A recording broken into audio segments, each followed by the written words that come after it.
ও নবী, আপনি আমার এমন একটা দোয়া শিক্ষা দেন যেই দোয়াটা আমি নামাজের মধ্যে করব। বিশ্বনবী বললেন, তুমি নামাজের মধ্যে পড়ো, আল্লাহুম্মা ইন্নী যালামতু নাফসি যুলমান কাসীরা ওয়ালা ইয়াগফিরুয যুনুবা ইল্লা আনতা ফাগফিরলি মাগফিরাতাম মিন ইনদিকা ইন্নাকা আনতাল গফুরুর রহিম। সুবহানাল্লাহ।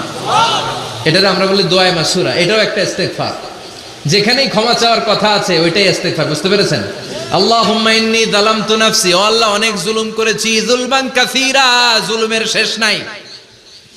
ওয়ালা ইয়াগফিরুয যুনুবা ইল্লা আনতা, আপনি ছাড়া এই জুলুম আর পাপ ক্ষমা করার কেউ নাই।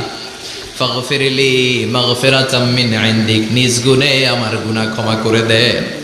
ওয়ালা ইয়াগফিরুয যুনুবা ইল্লা আনতা, আপনি ছাড়া গুনাহ ক্ষমা করার দ্বিতীয় কেউ নাই। আমাদের পাপ ক্ষমা করার আর কোন সত্তা আছে? চিল্লায় বলেন, আছে?